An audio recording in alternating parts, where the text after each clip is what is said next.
फिर भरपूर बनेगा।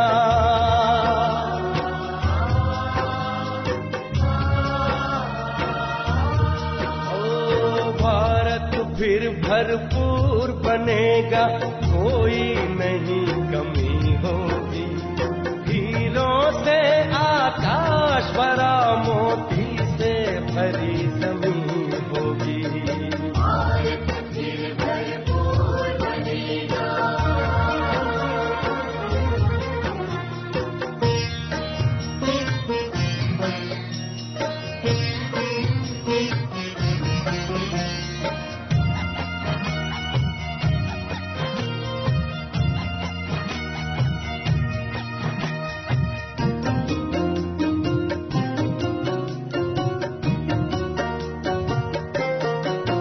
हर बालक कृष्ण कन्हैया सा, राधा सी हर बाला होगी।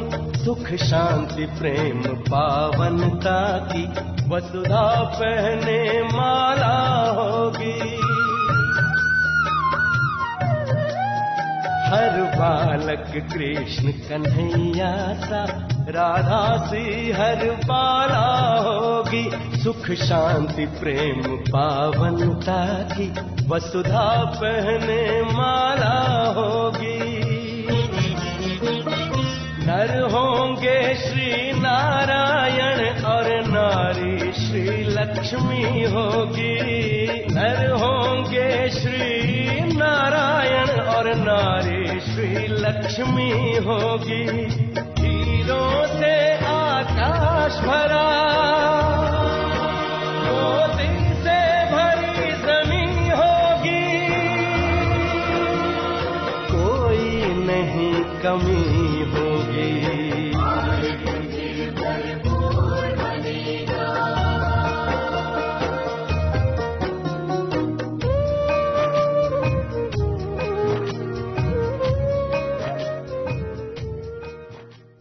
ओम शांति। यूरोप के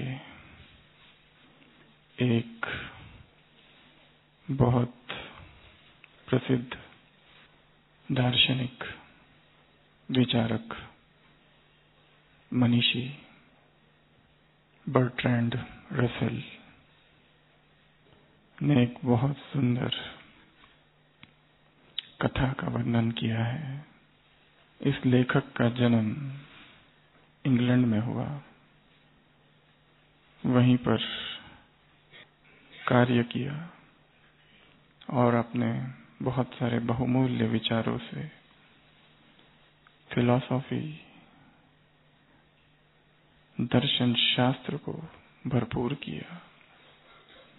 उसने लिखा है, लंदन का एक आर्च बिशप, प्रमुख पादरी, एक रात स्वप्न देखता है और स्वप्न में देखता है कि उसकी मृत्यु हो गई और वो स्वर्ग के द्वार पर खड़ा है। परंतु यह द्वार इतना बड़ा है, इतना ऊंचा है। उसने तो सोचा था मेरे जैसी पुण्य आत्मा जिसने इतनों का कल्याण किया है, मेरे स्वागत के लिए तो स्वयं भगवान, देवदूत और बाकी सारे फरिश्ते, एंजल्स वहां खड़े रहेंगे। पर ये क्या, दरवाजा बंद है, कोई दिखाई नहीं दे रहा है।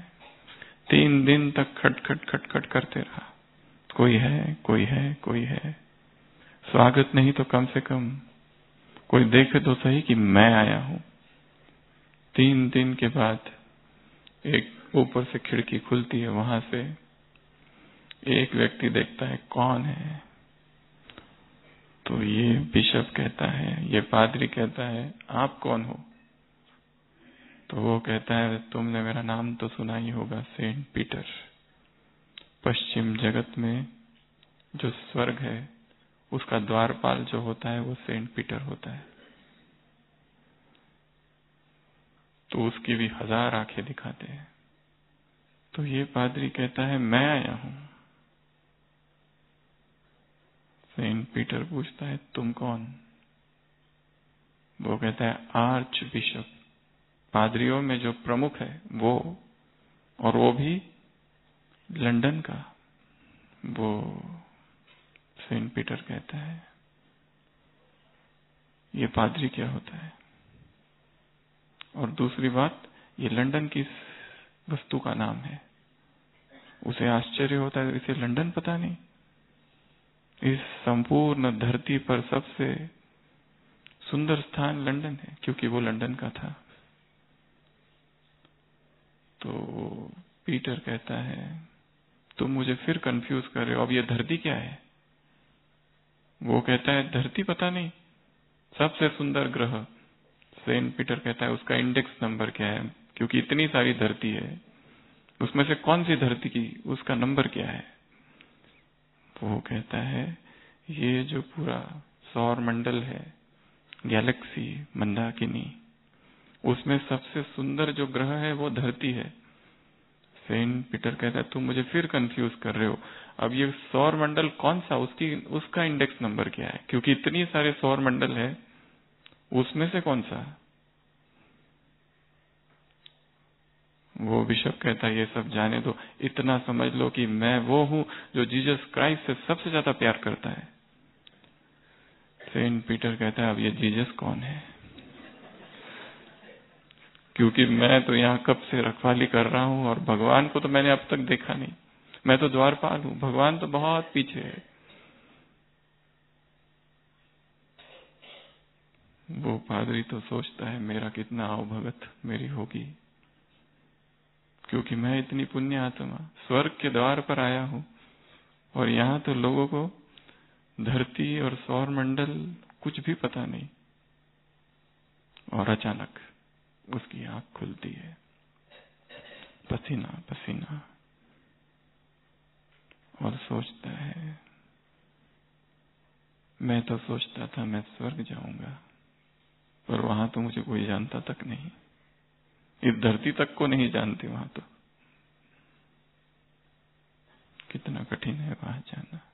और मैं तो मिथ्या अहंकार कर रहा था, और कितने मेरे पुण्य है, और कितनी मेरी सेवाएं है, और कितना मेरा प्रभु प्यार है। मैं तो उस उच्च पद का अधिकारी था, पर वहां पहुंचने के बाद तो क्या हाल हुआ, बेहाल हुआ। इस संसार के लगभग सभी धर्मों में स्वर्ग की परिकल्पना है। एक ऐसा जगत, एक ऐसा लोक, एक ऐसा राज्य, एक ऐसा स्थान, एक ऐसी जमीन, एक ऐसी भूमि जहां सब कुछ आदर्श है, संपूर्ण है, परिपूर्ण है। भारत ने उसे मोक्ष कहा, हिंदू धर्म ने। किसी ने स्वर्ग, किसी ने पैराडाइज, किसी ने जन्नत, किसी ने बहिष्ठ। मिस्र की सभ्यता में टेप जेपी कहा जाता है। वहां मान्यता है जब संपूर्ण पहले, सबसे पहले सृष्टि के अनादिकाल में धरती पर केवल पानी था, फिर ऊपर से कुछ अंडे आए, उसमें से देवताएं प्रकट हुए, और उन देवताओं ने फिर धरती का निर्माण किया, और वो देवता यहीं बसने लगे। The first time tape JP या जेप टेपी, अलग अलग नाम है। स्पेन में कहते हैं एल डोराडो। ऐसा एक राज्य था, ऐसा एक किंगडम था कभी, जहां पर दिव्यता थी धरती पर। हर धर्म ने ऐसे एक स्थान को माना है, और भारत में तो बहुत सी मान्यताएं। स्वर्ग कैसा होगा, स्वर्ग में क्या होगा, स्वर्ग में कौन निवास करेंगे, कितने देवी देवताएं होंगे, और ढेर सारी बातें हैं। सप्तलोक कहे गए हैं। ऊपर सप्तलोक है, नीचे 7 लोक है। उन सप्तलोकों में एक लोक स्वर्ग है। तो स्वर्ग वंडर ऑफ द वर्ल्ड है। वैसे तो 7 वंडर ऑफ द वर्ल्ड है, परंतु उन 7 वंडर ऑफ द वर्ल्ड में स्वर्ग का कहीं नाम नहीं, क्योंकि स्वर्ग कब था, स्वर्ग कहाँ था, उसमें कौन रहते थे, उसमें क्या था, किसी को कुछ पता नहीं।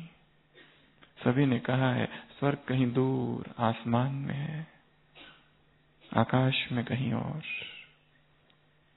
कोई कहते हैं एक ही बार वहां जाना होता है जन्नत, एक ही जीवन है, लीनियर टाइम है,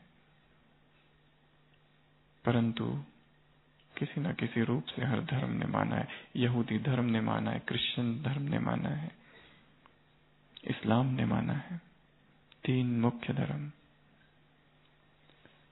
तो आज हम चर्चा करेंगे उसी स्वर्ग लोक की, उसी देवलोक की, उसी स्वर्ग की, उसी बहिष्ठ की, उसी ब्रह्मा के दिन की, उसी राम राज्य की, उसी वंडर ऑफ द वर्ल्ड की, जिसके लिए रोज मुरलियों में ढेर सी बातें आती है। एक आंख में मुक्ति, एक आंख में जीवन मुक्ति, एक आंख में 2 ही ठिकाने, एक वैकुंठ, एक दूसरा दुनिया निराकारी। वो वैकुंठ, वह राम राज्य, वह कृष्णपुरी, वह लक्ष्मीपुरी, नारायणपुरी, वह सृष्टि का आदिकाल,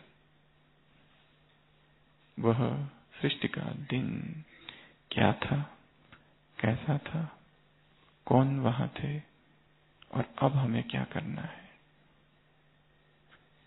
ऐसी वो कौन सी धारणाएं हमें धारण करनी है जिससे हम उस लोक में जाए। और सबसे महत्वपूर्ण बात, जब भगवान पहली बार इस धरती पर उतरे, सबसे पहली बार इस धरती पर अवतरित हुए 5000 साल के बाद ढेर सारी आत्माओं ने तुरंत पवित्रता को धारण कर लिया, जबकि यह सृष्टि विकारी थी, जबकि यह सृष्टि अपवित्र थी, पतित थी, रौरव नरक था, कुंभी पाक नरक था, विषय वैतरणी नदी थी, जहां विकार और वासनाएं हवाओं में थी, जहां आत्माएं इतनी दुखी, पतित, विकारी। आज सुबह की मुरली आदि मध्य अंत दुख जहां था, ऐसी विकारी सृष्टि पर भगवान आए और भगवान ने कह दिया योगी बनो और पवित्र बनो। और किस आधार से उन सभी आत्माओं ने तुरंत पवित्रता को धारण कर लिया? क्योंकि भगवान ने आकर एक ऐसी बात कह दी जो आज तक किसी धर्म स्थापक ने नहीं कही थी, किसी तीर्थंकर ने, किसी योगी ने, किसी महात्मा ने, किसी शंकराचार्य ने, किसी अवतार ने, किसी इनकारनेशन ने, किसी बुद्ध ने, किसी इमाम ने, किसी धर्म स्थापक, धर्म गुरु ने नहीं कही थी। ऐसी एक बात कह दी, और वो बात सुनते ही वो सारी दादियां जो छोटी छोटी थी, वो सारे भाई बहने उस समय जो थे, उन्होंने तुरंत पवित्रता धारण कर ली और उस पवित्रता के लिए सब कुछ सहन करने के लिए राजी हो गए। और वो बात थी, तुम देवता थे। ये बात कहीं पर भी नहीं है। हाँ, देवता थे, पर तुम ही थे ये नहीं है। और देवता संपूर्ण पवित्र थे। अपने उन संस्कारों को अब कैच करो। क्या ये संभव है कि मैं कुछ था और वो मेरे संस्कार थे और बीच में बहुत कुछ हो गया और अब मैं यहां हूं एकदम नीचे? क्या उन संस्कारों का आह्वान किया जा सकता है? क्या उन संस्कारों को हम फिर से खींच सकते हैं? हाँ, क्योंकि हम ही वो थे, तत्वमसि, तुम ही वो थे। तो आज हम उस स्वर्गलोक की सैर करेंगे। 2 अव्यक्त वाणियां हैं मुख्य रूप से, जिसमें बाबा ने संपूर्ण स्वर्ग का वर्णन किया है। वो आप जाकर पढ़ सकते हैं। उनका वर्णन इस क्लास में हम दोबारा पूरी रीति से नहीं, थोड़ा थोड़ा करेंगे। 2 जनवरी 1980 की अव्यक्त वाणी है, जिसमें बाबा ने स्वर्ग कैसा होगा, क्या वो खाएंगे, क्या वो पिएंगे, कैसे वो रहेंगे, कैसी वहां की व्यवस्था होगी, क्या कुछ वहां होगा, उस सब का वर्णन उस मुरली में है। और एक दूसरी मुरली है 7 जनवरी 1980, एक 2 तारीख की, एक 7 तारीख की, जनवरी मास की। उसमें वर्णन है कि अब संगम युग और वो आने वाला सतयुग, इसमें संगम युग कैसा श्रेष्ठ है। तो वो जो वंडर ऑफ द वर्ल्ड है उसमें हमें जाना है। जहां हमें जाना है वो हमारी आंखों के सामने स्पष्ट चाहिए। 2 मार्ग है, एक पॉजिटिव एक निगेटिव। एक है निगेटिव मार्ग, थोड़ा सा वैराग वाला, ये संसार से वैराग, यह नकारात्मकता भाव उत्पन्न करना, तुम्हें घृणा आनी चाहिए, ये छी संसार है, विकारी संसार है, यहाँ पाने योग्य कुछ भी नहीं है, दुख ही दुख है यहाँ पर, दुखों के पहाड़ गिरने वाले, अब के तुम्हारे दुख तो कुछ भी नहीं, दुखों के पहाड़ गिरने वाले हैं, फिर सुखों के पहाड़ खड़े होंगे, मौत का बाजार गर्म होगा, होलसेल मौत होगी, कौन किसके लिए रोएगा। यहाँ कुछ भी स्थायी नहीं है, सब कुछ स्वप्नमय है, सब कुछ स्वप्नव्रत है, मायावी संसार है। इससे कैसी यारी कैसी दोस्ती। एक तो ये मार्ग है, इस देह से क्या प्यार, विकारी पतित माता पिता के भ्रष्टाचार से उत्पन्न यह देह, काम वासना का प्रतीक यह देह, इससे क्या प्यार, दलदल है देह, इससे क्या प्यार। नफरत आनी चाहिए तुम्हें इस देह से, इसके सुखों से, वैसा इसमें सौंदर्य। Bucket of stool and urine, एक ये मार्ग है जो वैराग दिलाएगा संसार से। पर एक दूसरा भी मार्ग है, किसी और दुनिया में जाना है, उस दुनिया का ऐसा चिंतन, उस दुनिया का ऐसा मनन, उस दुनिया का अनुभव, उस दुनिया में ही रहना। तो ये जो पुरानी दुनिया है ये छूट जाएगी।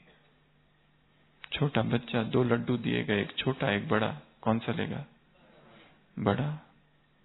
चिंतन नहीं किया ये छोटा कितना छोटा है, बहुत खराब है छोटा, अच्छा नहीं है छोटा। वैराग स्वतः आ गया, क्योंकि जो मिला है वो विराट है, वो बड़ा है, वो श्रेष्ठ है, वो उत्तम है। जैसे ही बड़ा मिल जाता है छोटा छूट जाता है। स्वर्ग धाम, बाप का वर्षा स्वर्ग है, हेवन है, पैराडाइज, लॉस्ट पैराडाइज रिगेन्ड। तो उस लोक की ऐसी हम आज 21 बातें देखेंगे जो उस लोक की है, जो उस दुनिया की है। 21 के साथ में और बहुत सारी जुड़ जाएगी, उसमें एडिशन करते जाना हो। पर उन 21 बातों के लिए, उस 21 जन्म की राजाई के लिए यहाँ 21 कौन सी धारणाएं चाहिए, साथ साथ इस पर भी प्रकाश डालेंगे। जब ये बातें होगी तब वो होगा। तो स्वर्गलोक, क्या क्या नाम दिए, पहले नाम बताओ। वंडर ऑफ द वर्ल्ड, 100 नाम बताओ, लिखना बाद में, अभी तो कुछ बता दो। परिस्थान, देवताओं की दुनिया, बहिष्ठ, अमरपुरी, अमर नगरी, कृष्णपुरी, लक्ष्मी नारायणपुरी, हाँ, बाग, गार्डन ऑफ अल्लाह, और जीवन मुक्ति धाम, जीवन मुक्ति, और विष्णुपुरी, और सुखधाम, शिवालय, और वैकुंठ, और जन्नत, और सतयुग, और गोल्डन एज, और पैराडाइज, और स्वर्ण युग, और ब्रह्मा का दिन, और भगवान की बनाई हुई तो सारी दुनिया है। भगवान की बनाई हुई सबसे पहली और सुंदर दुनिया देवनगरी, और शिव बाबा का क्या, राम राज्य, ब्रह्मापुरी, ब्रह्मापुरी, विष्णुपुरी, और जन्नत, संपूर्ण निर्विकारी दुनिया, संपूर्ण पावन दुनिया, हेवन, बहिष्ठ, जन्नत और नई दुनिया, नई दिल्ली और शिवालय, city of God, kingdom of God, Indraprastha और हो गया अल्लाह का बगीचा, हो गया। जो हो गया वो नहीं बोलो। ईश्वरीय जादू नगरी, ह्यूमन गुलदस्ता की गुलशन और गार्डन ऑफ एडन और सतयुग और देवी राजस्थान और देवलोक और अशोक वाटिका और सोने की दुनिया, सोने की दुनिया और सोने की दुनिया और सोने का भारत, सोने की चिड़िया, सोने की चिड़िया और देवरी साम्राज्य, दैवी कम्युनिटी, स्वर्णिम युग, कमिंग युग और डेटी वर्ल्ड और तो ऐसे ढेर सारे नाम हैं। तो अब हम जैसे जैसे क्लास आगे बढ़ेगा, पहले तो देव रूप अपना हर एक धारण कर ले, मन ही मन। द्वार है बहुत बड़ा, वो खुल गया और हमने अंदर प्रवेश किया। सारी स्मृतियों को जगाना है, देव स्मृतियों को, पवित्रता की स्मृतियों को, देव संस्कारों को। देव लक्ष्मी नारायण जैसे दिखते ऐसे पवित्र, ऐसे पावन हम हैं, हम थे, हम बनेंगे। यह स्मृतियां तो विकारी ख्याल, विकारी आकर्षण, ये संसार की स्मृतियां सब कुछ विलीन हो जाएंगे, सब कुछ खो जाएंगे। देव स्मृतियों को जागरण करना है अपने अंदर। जैसे ही वो स्मृति आ जाएगी, अपने आप सब कुछ बदलेगा जीवन में। घर ही स्वर्गलोक बन जाएगा, इंद्रपुरी बन जाएगा। तो मनसा से उधर प्रवेश करना है। चित्र दिख रहा है स्वर्ग का, ऊपर इधर, ठीक है।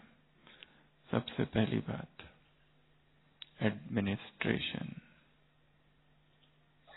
स्वर्ग का प्रशासन। कैसा होगा स्वर्ग का प्रशासन? सतो प्रधान, दिव्य, करेक्ट, परफेक्ट। लक्ष्मी नारायण का साम्राज्य होगा, एक छत्र साम्राज्य होगा, अखंड साम्राज्य होगा, निष्कंटक साम्राज्य होगा। भारत केवल होगा और कुछ भी नहीं होगा। बाकी सारे स्थान में क्या करोगे तुम जाकर? पिकनिक करोगे जाकर। वहां का जो प्रशासन होगा, एडमिनिस्ट्रेशन होगा, दरबार होगा, परफेक्ट होगा। किसी वजीर की आवश्यकता नहीं, किसी पीए की आवश्यकता नहीं, किसी अमात्य, किसी मंत्री की आवश्यकता नहीं।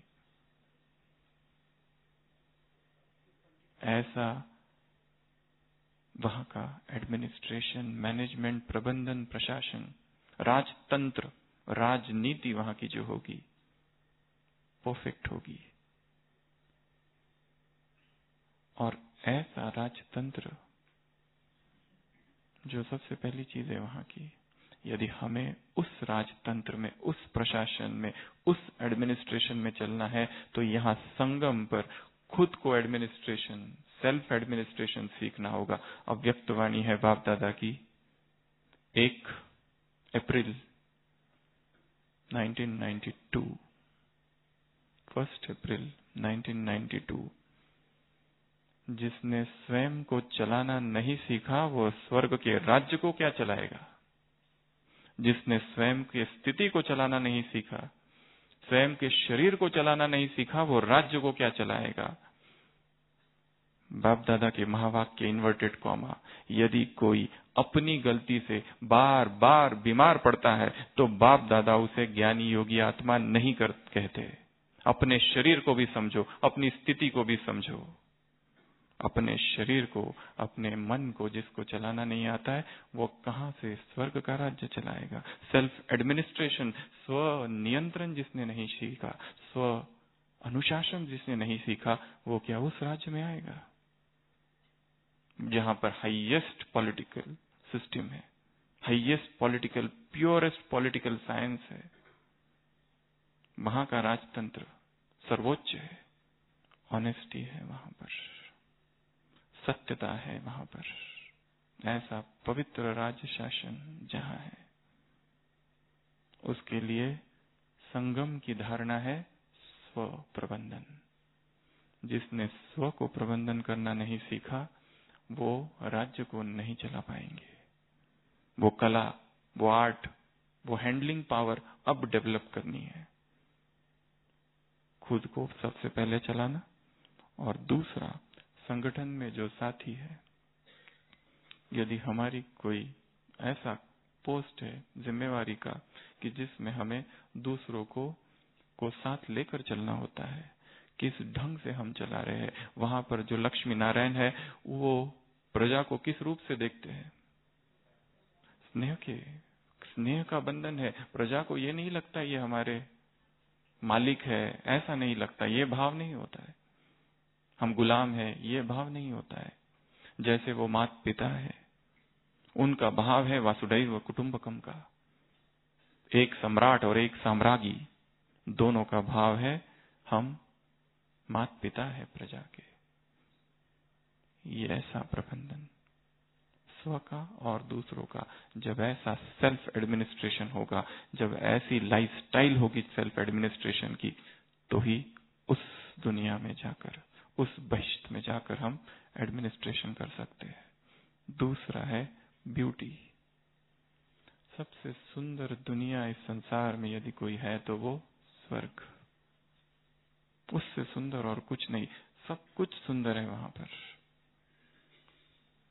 शरीर सुंदर, आत्मा सुंदर, प्रकृति सुंदर, सब कुछ सुंदरतम है वहां पर। उस सौंदर्य को यदि हमें पाना है तो यहाँ हमें एक सौंदर्य अपने अंदर धारण करना पड़ेगा, और सबसे बड़ा सौंदर्य है संपूर्ण प्यूरिटी का। यदि एक विचार भी विकार का है तो सफेद रजिस्टर पर काला दाग है। अव्यक्त महावाक्य है बाबा के। संकल्प में भी यदि, स्वप्न में भी यदि इम्प्यूरिटी आती है तो उससे अब तक के किए हुए पुण्य भस्म होंगे, रजिस्टर पर काला दाग लगेगा, अब तक की हुई कमाई समाप्त होगी। और बाप दादा इस संकल्प से देह को टच करने को, नजर से देह को टच करने को महापाप कहते हैं। ऐसी प्यूरिटी अपने अंदर धारण करनी है। जो सभी इस भट्टी में आए हैं तो मधुबन से फिर से संपूर्ण प्यूरिटी का संकल्प और प्रतिज्ञा फिर से करके जानी है। तो उस सौंदर्यता को प्राप्त करने के लिए यहां सुंदर बनना पड़ेगा। सौंदर्य शरीर का नहीं, आत्मा का है। जो आत्मा जितनी सुंदर, जितनी प्योर, उतनी भगवान को पसंद है। जिसमें इम्प्यूरिटी है वो उसे प्रिय नहीं। तो सभी फिर से अलर्ट होके बैठ जाएंगे, स्वयं को देखेंगे उस देवलोक में और संकल्प करेंगे, मैं संपूर्ण पवित्र, संपूर्ण निर्विकार, 16 कलाओं से युक्त, सत्वप्रधान, देव संस्कारों से युक्त, देव संस्कृति में पला बड़ा, पल रहा देवता हूं, देवी हूं। तीसरा, संस्कृति, कल्चर। उस संस्कृति में, उस देव संस्कृति में प्रवेश करने के लिए देवताई संस्कार अभी धारण करने पड़ेंगे। रॉयल चलन, साधारणता ना हो, ऐसी हंसी मजाक ना हो। कुछ दिन पहले वरदान आया था कि लोग कहे ये बोलते तो बहुत अच्छे हैं, परंतु क्या ज्यादा बोलते हैं। ये हंसी मजाक तो अच्छी करते, परंतु बोलते ज्यादा है। वरदान में था संस्कारों को प्यूरिफाई करना है, देवताई बनाना है, रॉयल। आर्गुमेंट करने वाले, डिबेट करने वाले, जोर से बोलने वाले, झगड़ा करने वाले, दुख देने वाले संस्कार देवताई संस्कार नहीं। जमा करने वाले, लेवता के संस्कार देवताई संस्कार नहीं है।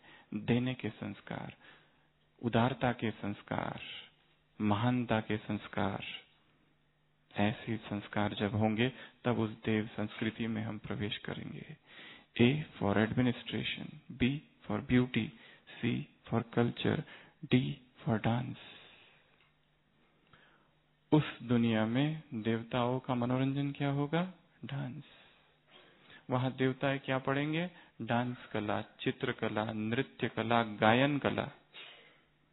उनकी जो पढ़ाई होगी उसमें एक होगा डांस।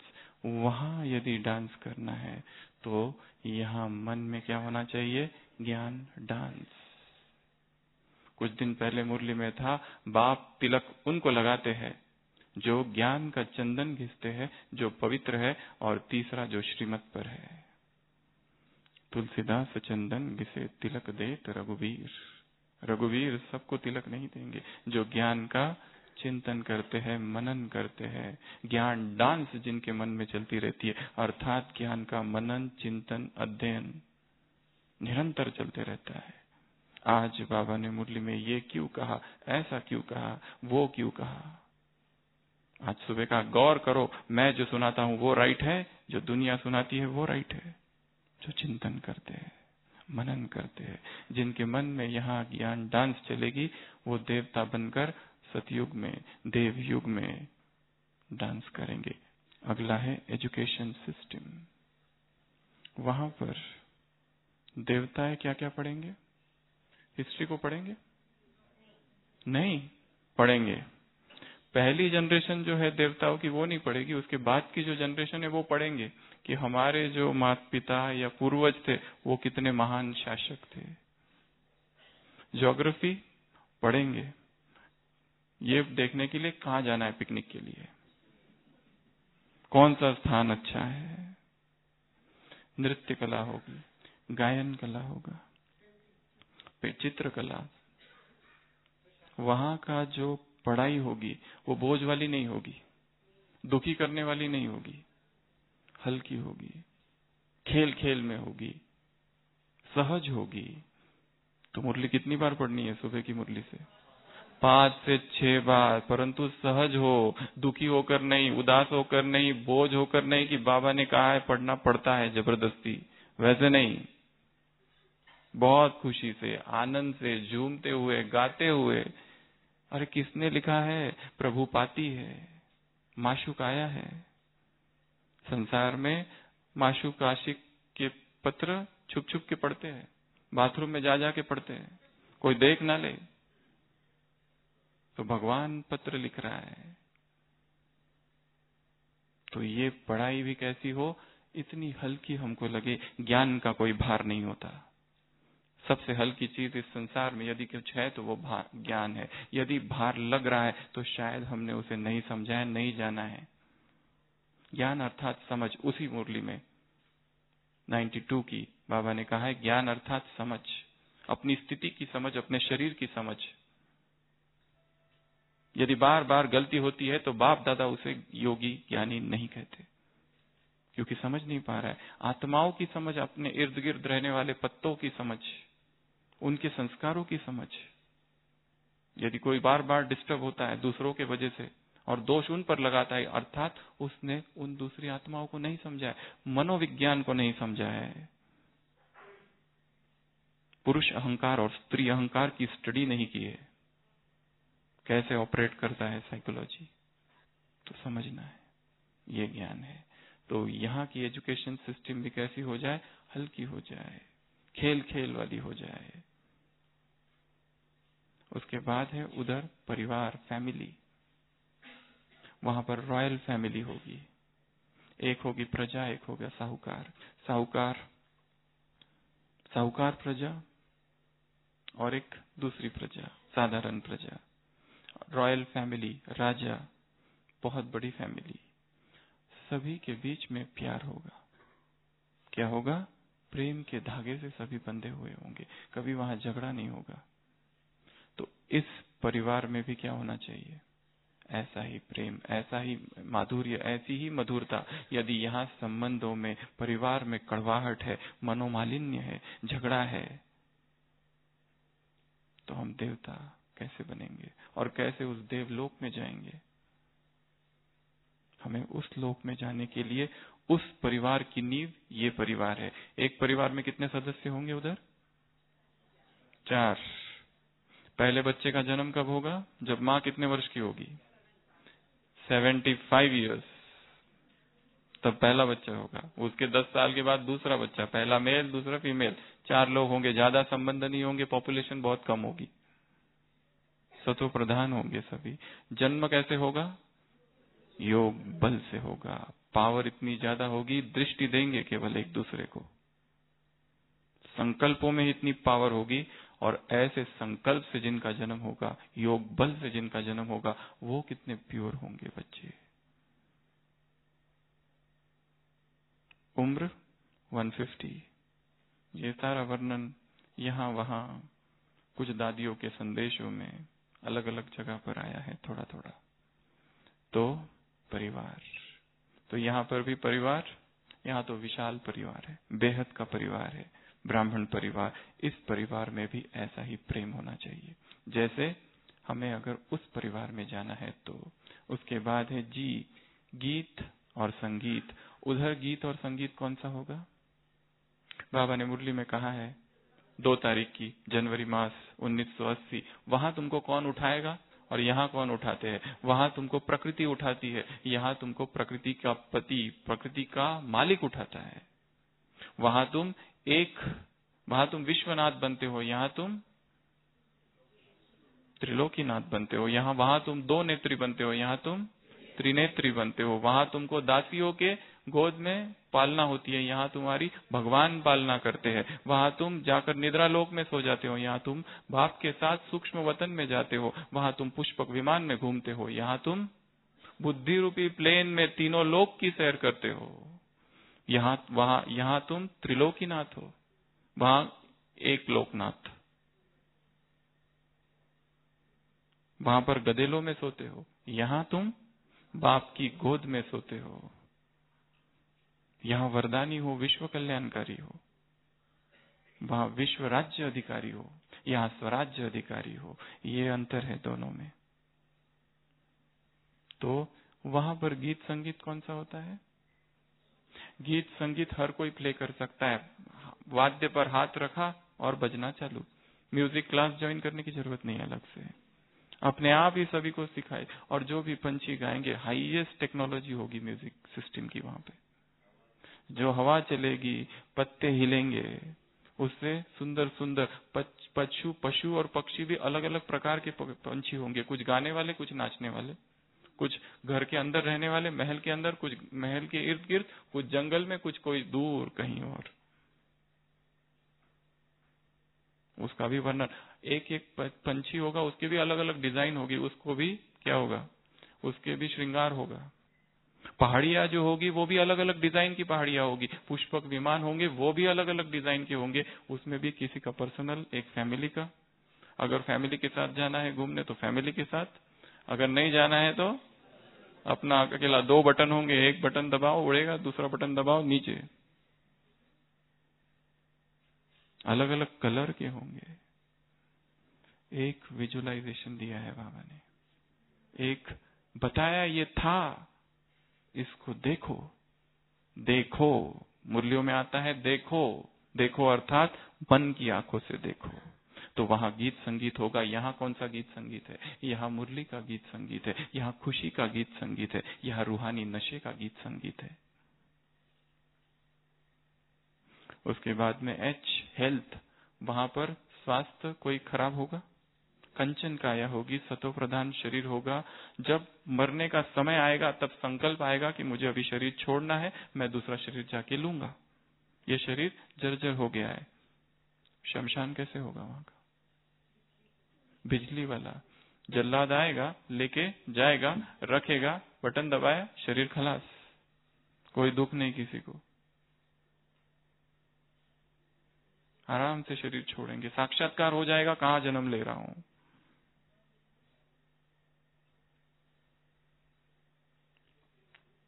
तो वहां संपूर्ण स्वास्थ्य होगा, कोई बीमार नहीं पड़ेगा, कोई हॉस्पिटल नहीं, कोई डॉक्टर नहीं।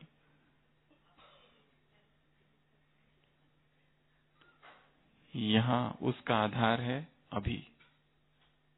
आत्मा कितनी स्वस्थ है, आत्मा रुग्ण तो नहीं। शरीर को चलाने की कला यहां आई है कि बार बार बार बार बीमार पड़ते रहते हैं, अर्थात यानी नहीं, अर्थात सर्वांगिक सुख स्वास्थ्य का यहां अनुभव तो वहां अनुभव। आय, इनकम, वहां मजदूर होंगे क्या? इनकम कैसे होगी? इतना धन होगा, इतना धन, प्रचुर धन।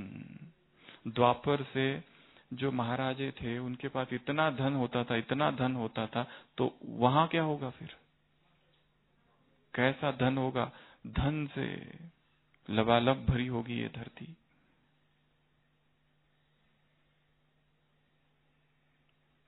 तो यहां पर भी कमाई करनी है। कौन सी? संगम पर कौन सी कमाई करनी है? दुआओं की कमाई। किसने कितनी दुआएं कमाई है, पुण्य कर्मों की कमाई, वरदानों की कमाई, यहां जितनी होगी वहां कमाने की आवश्यकता नहीं होगी। सूक्ष्म ज्ञान की कमाई यहां जितनी होगी, स्थूल धन स्वतः आएगा। द्वापर से जन्म ही ऐसे घर में होगा कि जहां सब कुछ है, ज्यादा भाग दौड़ करने की जरूरत ही नहीं पड़ेगी। पैसा पैसा पैसा, पैसों के पीछे पागल नहीं होना पड़ेगा। घर ऐसा ही घर में अपने आप सब कुछ हो जाएगा, सब आएगा। धन चरणों में आकर गिरेगा द्वापर से अंतिम जन्म तक भी। सूक्ष्म धन की कमाई यहां करनी है, सूक्ष्म दुआओं की कमाई यहां करनी है। तो सतयुग में भी फिर अथाह सब कुछ होगा। उद्योग क्या होंगे? वहां पर भी उद्योग होंगे, खेती होगी, सब कुछ होगा, परंतु वहां पर परिश्रम, मेहनत, वो सब नहीं होगा, सहज होगा सब कुछ। उसके बाद में जीवन शैली, जे वहां की जीवन शैली सुबह से लेकर रात तक। सुबह देवता उठेंगे, कौन उठाएगा? पंछी के साज, उठते बराबर स्नान। बाथरूम कितना बड़ा होगा? किसी मुरली में बाबा ने कहा था, आबू इतना तो तुम्हारा महल होगा, तो ज्ञान सरोवर इतना बाथरूम तो होना चाहिए हर एक का। किस जल कैसे होगा? जिसमें स्नान करेंगे सुगंधित होगा वो। साबुन, डिटर्जेंट, शैम्पू किसी की जरूरत नहीं है। कपड़े जो होंगे उन पर सिलवटें नहीं होगी, मखमली रेशम के कपड़े होंगे, उसको इस्त्री, प्रेस कुछ भी करने के, उसमें कचरा भी नहीं लगेगा, कचरा है ही नहीं वहां। पत्थर जो है वो हीरे और सोने से बने हुए हैं, महल जो है वो सोने और हीरो के जड़ित है, तो वहां ऐसा कुछ नहीं होगा, धूल ही नहीं होगी वहां पर। चप्पल पहनेंगे क्या लक्ष्मी नारायण? खड़ाऊ लक्ष्मी नारायण मखमल के चप्पल होंगे, उनके वस्त्र सुंदर होंगे, सुशोभित होंगे। लक्ष्मी नारायण के तो एक दिन का एक वस्त्र, एक बार पहना वो वापस नहीं पहनेंगे, और हर ओकेजन के अलग अलग, सुबह उठने के अलग, घूमने के फिरने के अलग, हर चीज के बहुत सारी, इतनी सारी दासियां होगी कि हर एक सेवा के लिए एक एक दासी। तो जीवन शैली में सुबह उठना, स्नान करना, फिर घूमने फिरने जाना, थोड़ा सा स्कूल में जाना, दोपहर में रेस्ट, भोजन, शाम को मनोरंजन के कार्यक्रम, और रात में जल्दी सो जाना। रात में प्रकाश कहां से होगा? हीरो का। हीरो से आकाश सजेगा, मोती से भरी जमी होगी, ऐसा वो युग आएगा। तो जीवन शैली, तो वहां की जीवन शैली इतनी व्यवस्थित है, यहां पर अपनी रूटीन को, दिनचर्या को इतना व्यवस्थित बनाना है। जिनकी दिनचर्या बिखरी है, कभी भी कुछ भी कर रहे हैं, कोई उसमें टाइम टेबल नहीं है, पहले अपना टाइम टेबल सेट करना है। कितने बजे उठना, कितने बजे मुरली, फिर भोजन, फिर अपने जो कार्य है, जो सेवाएं है, उसका टाइम टेबल, शाम का टाइम टेबल, सोने की विधि कैसी है, सब कुछ। देवताओं के मनोरंजन क्या होंगे? नाटक होंगे वहां पे, सिनेमा नहीं होगा वहां, नाटक होंगे। तो उसके बाद में के अर्थात किंग, किंग अर्थात नारायण वहां का राजा है। जो राजा के लक्षण है वो यहाँ हमें धारण करने हैं। एक राजा में क्या क्या लक्षण होता है, आप सबके लिए होमवर्क चिन्ह, क्या क्या क्वालिटीज होती है एक अच्छे राजा में, एक योग्य राजा में। एक अच्छा राजा होता है रात को निकलता है भेष बदल कर अपनी प्रजा का हालचाल देखने के लिए। सब ठीक तो है।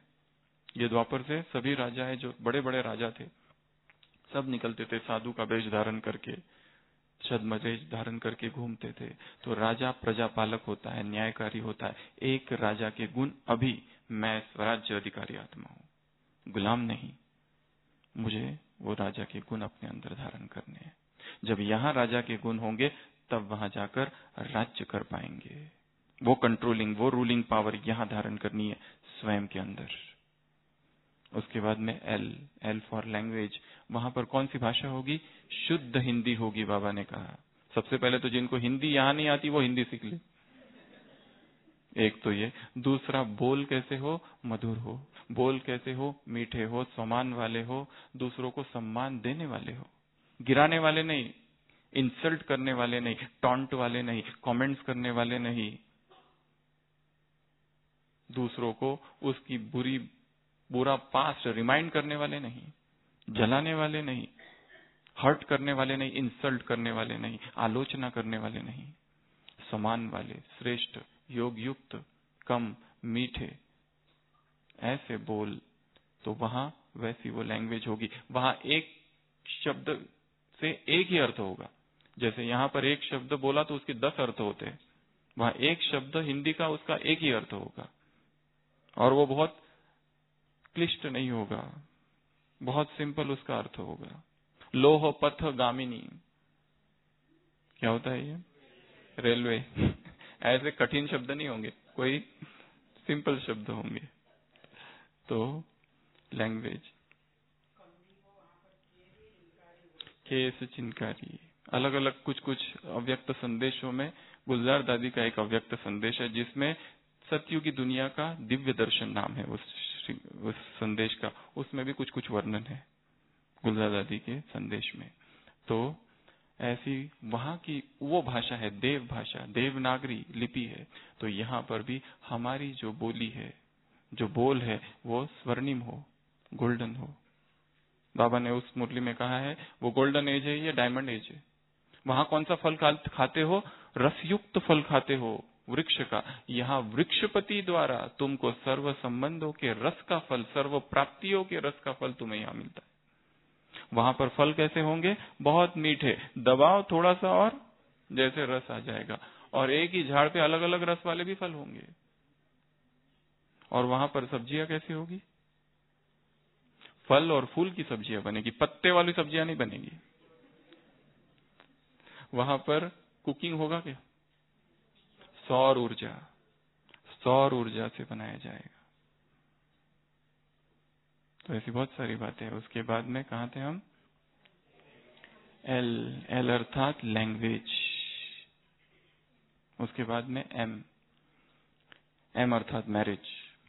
मैरिज कैसा होगा? स्वयंवर होगा, प्रेम विवाह नहीं होगा, लव मैरिज नहीं होगा, लव मैरिज नहीं होगा, स्वयंवर होगा। ये एक अंतर बताया है एक संदेश में। और वहां पर बहुत धूमधाम से शादियां चलेगी। कितना दिन? 1 मास। दहेज में क्या दिया जाएगा? पशुधन, दास दासिया और बहुत सारे हीरे जवाहरात। उत्सव होगा। और जब किसी राजा के यहाँ शादी होगी तो पूरा राजधानी सज जाएगी, और किसी प्रजा की यहाँ शादी होगी तो वो पूरा इलाका सज जाएगा। ऐसी वहां की शादियां होगी। देवता शादी क्यों करते हैं वैसे? देवान है, मैं स्त्री में पुरुष, सोचना इसके विषय में। तो स्वयंवर होगा वहां पर। उसके बाद में N for no vices, no विकार, नो हिंसा, कोई विकार नहीं होगा। यहां पर शादी किसके साथ करनी है हमको? उसके साथ। अमृत वेला एक बार शुभ मुहूर्त में, आज कहा है सुबह अच्छा टाइम होता है, सुबह का असर सारे दिन भर होगा। सुबह अगर शादी कर लो तो फिर कुमार है यहाँ पर। किसी और को देखकर गड़बड़ नहीं होगी, हलचल नहीं आएगी, तो सुबह ही कर लेना शादी, ठीक है ना। तो नो मतलब नो की एक लिस्ट आप बना सकते हैं। सतयुग में क्या नहीं होगा, railway station, police station, court, hospital, mobile. संवाद कैसा होगा? कम्युनिकेशन संकल्पों के द्वारा संवाद होगा। संकल्प किया और उसको पता चल गया, ऐसा संवाद होगा, नॉन वर्बल कम्युनिकेशन। उसके बाद में ओ अर्थात ऑक्यूपेशन। वहां का ऑक्यूपेशन क्या होगा? एग्रीकल्चर। अच्छा, जो राजे महाराजे होंगे वो कुछ नहीं करेंगे, जो बाकी जो है प्रजा वो करेंगे, पर उनको भी दुख नहीं होगा, उनको भी कोई मेहनत नहीं होगी, वो सब करते हुए भी सब कुछ बनाएंगे तो सही। साइंस वहां रिफाइन हो जाएगी। एक मुरली में बाबा ने कहा साइंस अभी बच्चा है एकदम, 1990 की मुरली है। 90 में बाबा कह रहे हैं कि साइंस ने जो कुछ किया है बहुत ही छोटा है, ये वो सीख जाएंगे सतयुग तक और फिर वहां रिफाइंड हो जाएंगे। फिर वहां हाईटेक टेक्नोलॉजी होगी, हाईटेक म्यूजिक होगा, सारा सिस्टम उधर का एकदम रिफाइंड होगा। तो नो के बाद ऑक्यूपेशन। तो यहां पर हमारा ऑक्यूपेशन क्या है? सेवा। आज का है तुम रूहानी और जिस्मानी दोनों सोशल वर्कर हो, दिन रात जो सेवाओं में लगा दे अपने, ये हमारा धंधा है। विश्व कल्याण करना हमारा धंधा है, ये हमारा ऑक्यूपेशन है, संसार का कल्याण। उसके बाद है पी, प्रकृति। वहां प्रकृति कैसी होगी? सतो प्रधान। पांचों ही तत्व मजाल किसी की कि तुम्हारी आज्ञा का उल्लंघन करे। सब कुछ सतो प्रधान होगा। कौन सा मौसम होगा? निरंतर वसंत ऋतु होगा, बहार होगी, सदा बहार, हवाएं, म्यूजिक बजेगा, हवाएं जब लहराएगी झाड़ों से, पत्तों से, इतना सुंदर प्रकृति होगी। तो यहाँ पर हमें प्रकृति के साथ कुछ कुछ करना है। क्या क्या करेंगे? प्रकृति को सकाश सबसे लास्ट, पहले कुछ और बातें हैं। पहले प्रकृति का धन्यवाद। प्रकृति ने इतनी सतयुग से हमारी सेवा कर रही है, तब से अब तक हमने क्या किया? संहार। प्रकृति की सेवा करनी है, प्रकृति का धन्यवाद। प्रकृति को अब विनाश नहीं करना है, उसको कहीं पर भी दूषित नहीं करना है, स्वच्छ रखना है। चॉकलेट खाया और फेंक दिया, पॉलीथीन फेंक दिया, स्वच्छ रखना है प्रकृति को। तो प्रकृति की स्वच्छता, प्रकृति का संरक्षण, प्रकृति को धन्यवाद, प्रकृति की सेवा, प्रकृति को सकाश, प्रकृति को सहयोग देना है, प्रकृति की मदद करनी है, प्रकृति जीत भी बनना है। प्रकृति के कुछ तांडव नृत्य अगर करती है तो हम अप्रभावित रहना, ये प्रकृति जीत बनना है। तो प्रकृति पति बनना है। तो यहाँ जो प्रकृति पति है वो वहां प्रकृति पति होंगे। पी। उसके बाद है क्यू, क्वीन। वो जो लक्ष्मी है जिसकी मंदिरों में पूजा होती है धन के लिए, वो लक्ष्मी स्वयं वहां पर महारानी है। तो कैसा धन होगा? तो उतना धन ज्ञान का हमें अपने अंदर धारण करना है, लक्ष्मी जैसा इम्बाइब करना है, इतना वो धन अपने अंदर लेना है। उसके बाद में रिलेशनशिप। उधर संबंध कैसे होंगे? बहुत मीठे, आपसी मतभेद नहीं होंगे। तो वैसे ही इस ब्राह्मण परिवार में हमें भी, इस ब्राह्मण परिवार में या लौकिक परिवार में भी या विश्व के एक परिवार में भी, सारे संबंध हमारे कैसे हो? मधुर हो, बहुत मीठे हो। उसके बाद में एस अर्थात सब्जेक्ट, प्रजा। वहां पर प्रजा चाहिए तो यहाँ क्या करना पड़ेगा? प्रजा बनानी पड़ेगी। इसके लिए दिन रात सेवा में लगना पड़ेगा। फिर से सूक्ष्म और मनसा सब प्रकार की यज्ञ सेवा, स्थूल सेवा, यज्ञ सेवा, स्थूल सब कुछ, हर प्रकार की सेवा, तन मन धन से सेवा। एक नहीं कर सके तो दूसरी करना, पर करना जरूर। उसके बाद में ताज, तख्त और तिलक वहां चाहिए। तो यहाँ क्या करना पड़ेगा? कौन सा ताज? जिम्मेवारी का ताज। कौन सा तिलक? स्मृति का तिलक। कौन सा तख्त? भगवान का दिल तख्त। लास्ट टाइम भी बताया था, भगवान का जो दिल तख्त है बहुत प्योर है और इसमें केवल प्योर आत्मा ही बैठ सकती है। वरदान था कभी बाकी नहीं बैठ सकते। इतना स्वयं को स्वच्छ पवित्र करना है। उसके बाद में उत्सव, लास्ट पॉइंट। उत्सव, हर पल वहां उत्सव होगा। इसके लिए ये ब्राह्मण जीवन भी क्या बन जाए? उत्सव बन जाए। यदि उत्सव नहीं है, दुख अशांति है, आज सुबह का वरदान तो अपवित्रता है। स्वतः पवित्रता होगी, स्वतः सुख शांति होगी यदि पवित्रता है तो। ऐसा रूहानी नशा प्राप्तियों का, आत्मा अभिमानी होने का, आत्मा देखने का अपने अंदर चढ़ाना है तो जीवन क्या बन जाएगा? उत्साह, उत्सव बन जाएगा। निरंतर उत्सव, हर दिन उत्सव। देवताएं फेस्टिवल मनाएंगे? आज की मुरली में क्या था? नहीं, हर दिन ही फेस्टिवल है वहां पर।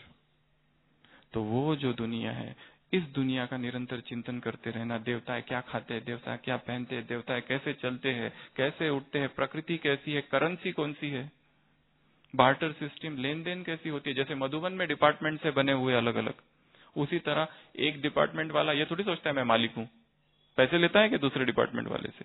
वैसे वहां पर भी सिस्टम होगा कि बार्टर, ये लो वो दो। वहां उस तरह की करेंसी सिस्टम नहीं होगी। विनिमय प्रणाली। तो इस तरह का ये युग है। तो इस युग का निरंतर चिंतन करते रहने। बाबा ने कहा वर्षे को याद करो, राजधानी को याद करो, उस युग जहां जाना है उसको याद करो। इस दुनिया को भूलो, नए मकान को याद करो। पुराना मकान तो जाने वाला है। एक लास्ट बात, फिर क्लास पूरा करते हैं। एक शिष्य ने अपने गुरु से पूछा, मुझे नरक और स्वर्ग क्या है बताओ। तो गुरु ने उसे ध्यान साक्षात्कार कराया, दिखाया। सबसे पहले नर्क। नर्क में एक बहुत सुंदर कमरा है जिसमें बहुत सुंदर मेज है, एक डाइनिंग टेबल जिसमें कुछ लोग बैठे हैं उधर से, पर बीच में जो खाना है, भोजन इतना सुंदर है, पर एक घड़े में है वो। और चम्मच जो है वो बहुत बड़े बड़े है, उसका जो डंडा है बहुत बड़ा बड़ा है। तो वो जो लोग है चम्मच में तो ला रहे, पर चम्मच इतना बड़ा है कि मुंह तक नहीं पहुंच रहा है और सब दुखी है। ये है नर्क। परंतु वो भोजन बहुत स्वादिष्ट है, उसकी सुगंध आ रही है। और वहां लिखा है दिस इज हेल। दूसरी तरफ लिखा है दिस इज हेवन, पर उसमें भी वैसा ही है, वही डाइनिंग टेबल, वैसा ही एक घड़ा जिसमें खीर है या कुछ व्यंजन है, वैसे ही लोग बैठे हुए हैं, पर वो बहुत अच्छे हैं, सब स्वस्थ है। वहां तो सब रोगी थे, एकदम दुकड़े, और यहाँ सब अच्छे हैं। और यहाँ पर भी डंडा जो है चम्मच का बहुत बड़ा बड़ा है, पर यहाँ क्या कर रहे हैं, दो एक दूसरों को खिला रहे हैं। तो ये है स्वर्ग, जहाँ एक दूसरों की पालना करते हैं, जहाँ प्रेम का संबंध है, जहाँ मधुर संबंध है, जहाँ संबंधों में मधुरिमा है, ऐसी स्वीटनेस जहाँ पर है, वो स्वर्ग है। तो अपने आप से पूछना है, मैं इस समय कहाँ हूँ? एक तो वो स्वर्ग है जो आएगा, एक तो दूसरा स्वर्ग है जो अभी यहाँ हो सकता है, संगम का स्वर्ग, परमात्मा प्राप्तियों का स्वर्ग हृदय में हो। तो ऐसा वंडर ऑफ द वर्ल्ड वो था, ये भी है। तो कहाँ जाना है, उधर या इधर? ये दुनिया भी बहुत सुंदर है, बाबा की जो दुनिया है, ये तो उससे भी बड़ा वंडर है। तो सभी फिर से अलर्ट होके बैठ जाएंगे। ओम शांति। गीत बजेगा, उस गीत को अनुभव करना है।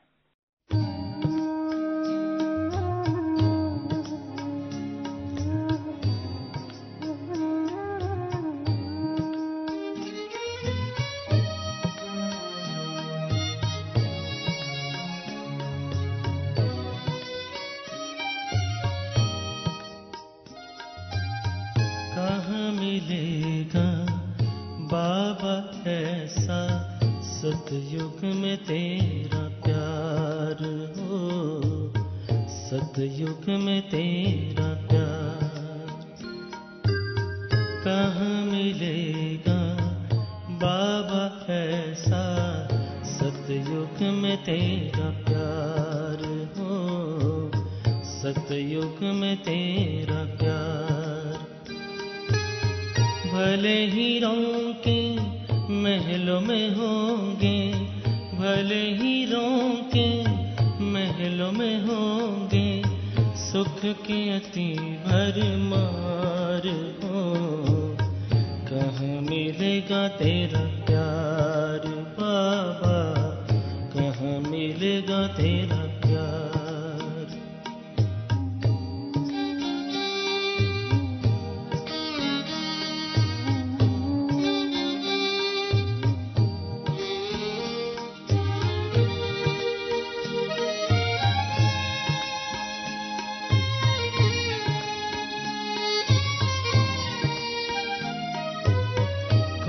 सुनाएगा मुरली वहाँ, बाबा बिना दिल लगेगा कहाँ। कौन सुनाएगा मुरली वहाँ, बाबा बिना दिल लगेगा कहाँ। कौन करेगा तेरे सिवा बाबा, कौन करेगा तेरे सिवा बाबा, रोज हमें श्रृंगार हो। कहाँ मिलेगा तेरा प्यार बाबा, कहाँ मिलेगा तेरा प्यार।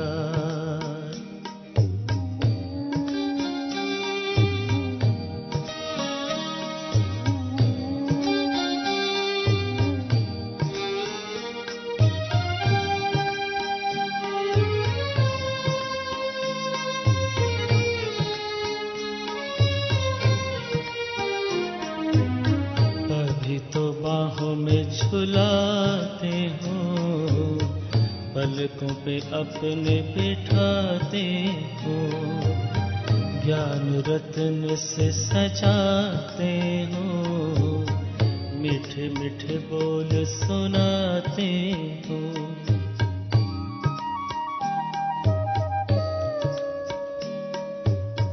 अभी तो बाहों में झुलाते हो, पलकों पे अपने बिठाते हो, ज्ञान रत्न से सजाते हो, मीठे मीठे बोल सुनाते हो।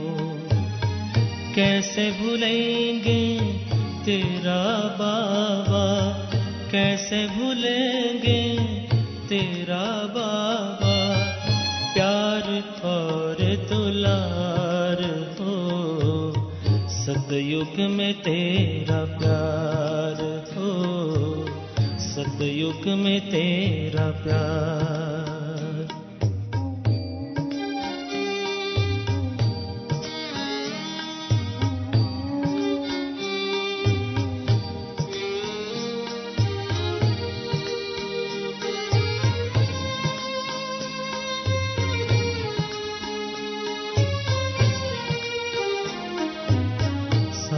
बने हो तो बने रहना, सतयुग में भी न दूर रहना। साथी बने हो तो बने रहना, सतयुग में भी न दूर रहना। गाते रहेंगे हर पल बाबा, गाते रहेंगे हर पल बाबा, तेरा ही उपकार हो। कहाँ मिलेगा तेरा प्यार बाबा, कहाँ मिलेगा तेरा प्यार। कहाँ मिलेगा बाबा ऐसा, सतयुग में तेरा प्यार हो, सतयुग में तेरा प्यार। भले हीरों के महलों में होंगे, भले हीरों के महलों में होंगे, सुख के अति भरमार हो। कहाँ मिलेगा तेरा प्यार बाबा, कहाँ मिलेगा तेरा प्यार बाबा, कहाँ मिलेगा तेरा प्यार।